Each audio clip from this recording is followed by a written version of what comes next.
grab whatever you brought along with you, and I can still see you also in Gillette.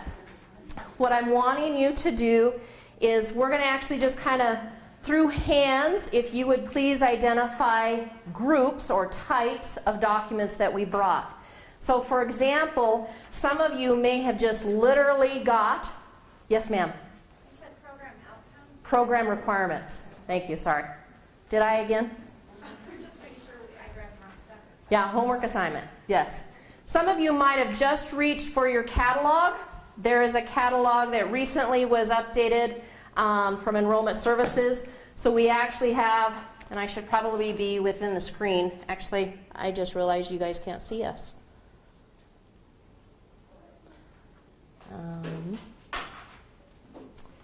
Let me zoom in for you. Okay, thank you.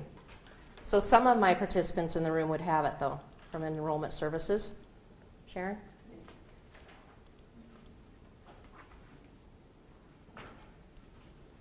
Sorry, giving you guys a head shot, a back shot.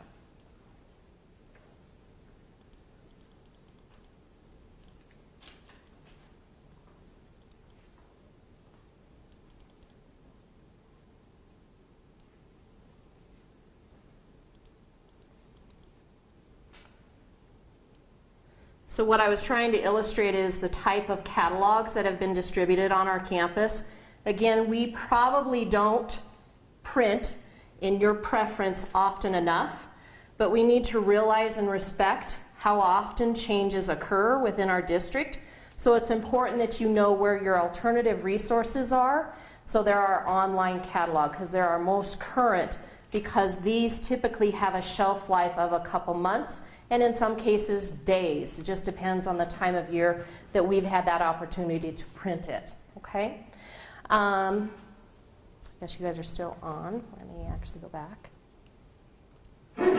Bless you. So looking around the room, if you can identify yourself both here and in Gillette, how many of you brought your program requirements or your program of study by printing a program flyer? So if you'll identify yourself. Who brought a program flyer? And it's not that it's wrong. So something like Thad has, and looking in Gillette, who has a program flyer? Anybody? No one. Awesome. Okay, so we have a couple of them. Let's next identify how many of you brought a program of study from the current 2014-2015 online catalog. Yay!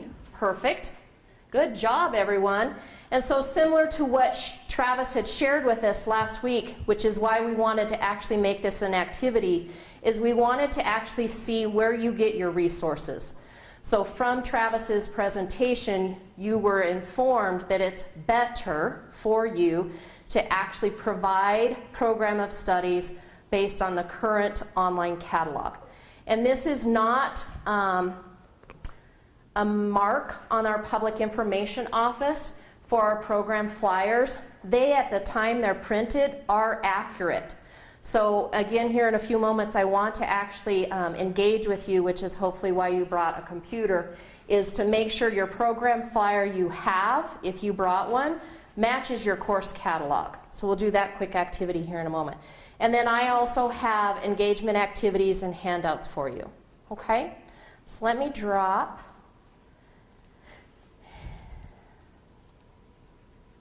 And we'll go back here. So just starting off, and I realize, let's do this.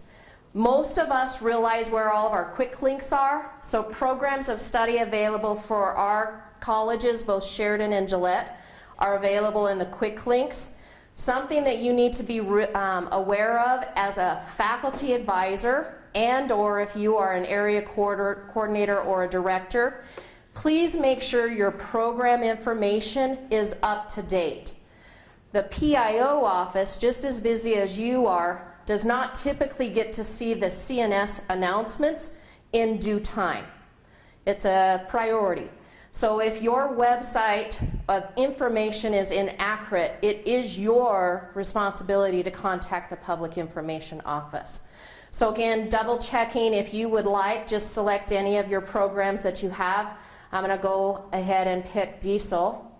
just because Travis used it last week, and he used it as an illustration, your program flyer, when you are actually distributing these through students, there's an actual date on it, and because of last week's presentation, we were able to catch that error and quickly update it. But prior to last week's presentation, that date was August 2014. So again, it's not the admissions office responsibility, it's your responsibility as a faculty program coordinator or advisor is to make sure all of our resources on our website are up to date, because there's just so many things to cover. You, of course, can access your catalog from your program page. So again, if that link is not working, again, just bring it to the attention of the Public Information Office. And again, quickly looking at your program flyers in your actual online catalog, many of you may not know that students enter, and when they enter, that's the catalog year they're starting in. And so if you have a student who would benefit from your future changes, they need to change their catalog year, and that's done at the records office, not the advising office. So archived catalogs are available for the advising purpose so that we can still be held accountable and obligated to help that student graduate based on the program they entered in. But if it's to that student's a benefit, we can move them forward to a new catalog year. Okay? I will say it's not typical, and probably Sharon would I say not allowed to go backwards. It's very rare. Very rare. Okay? All right. Other things that I want to do quickly as I'll go back here. Down. Go back to our NWCCD portal page, and if you'll just follow along with me for the moment, I want to make sure you're also aware of resources that we have actually discussed and talked about.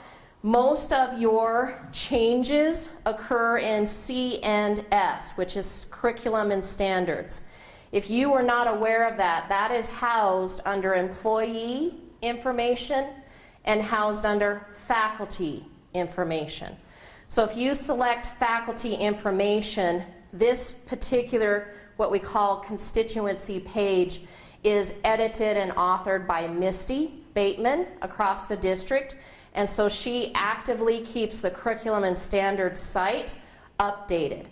So it is important that you're following along. I know I teased a couple people last week that were not present and they couldn't defend themselves. Make sure you're following along what's going on in CNS. They still follow your Roberts Rule, 3 to 4 readings depending on the type of class that you're asking to be edited, or a program change or a new program.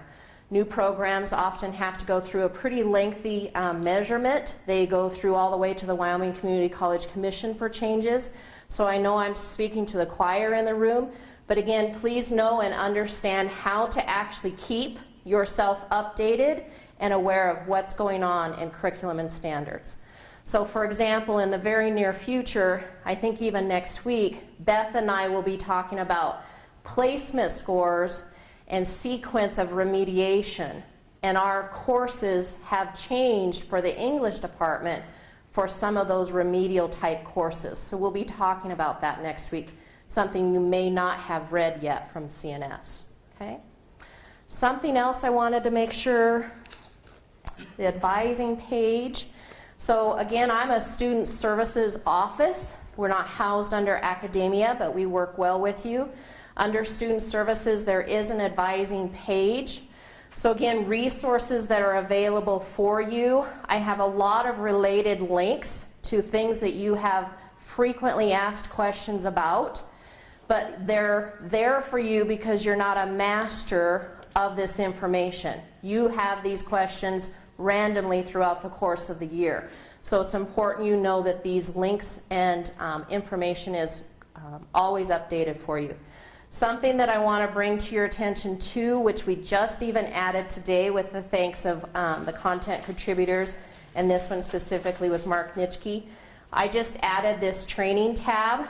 So as we progress through our training, I'll be providing all of the documents you're receiving here. So if you need a new copy or you like this copy and you want to try to wordsmith it, Most of the case, I'm going to actually PDF it just because I don't want a lot of editors out there. But let me know if you want an actual Word document so that you could wordsmith a couple of the documents, potentially even from today. For example, student questionnaire form. This one is from Scott Newbold. He was actually going to be my partner today in our presentation, but he had another engagement that he couldn't change.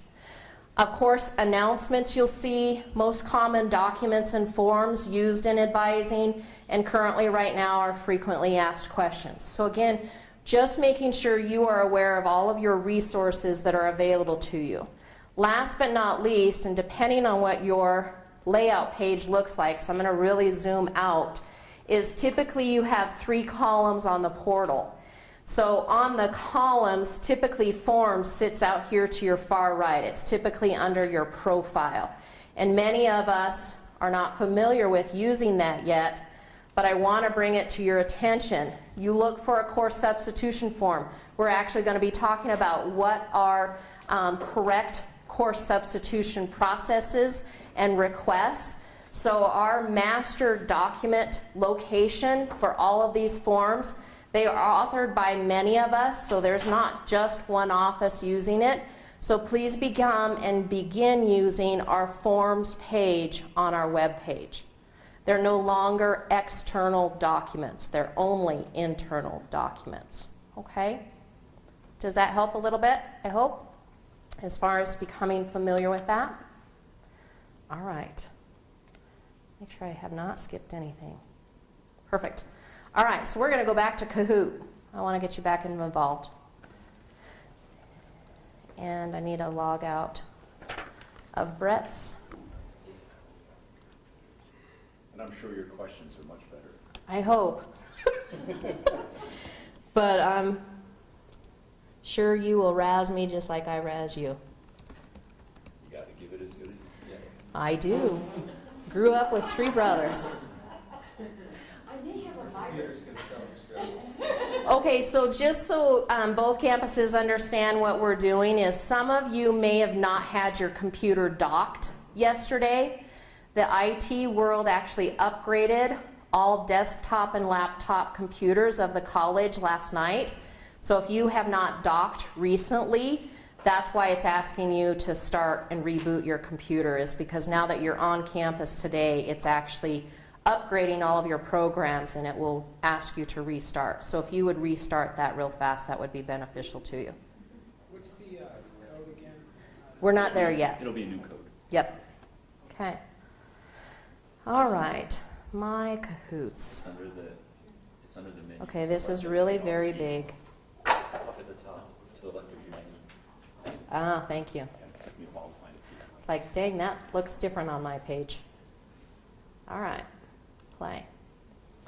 So again, we are going to have a different game, and so if you still have your Kahoot.it or IT, please go ahead and refresh your game, and then we're going to actually launch a new quiz.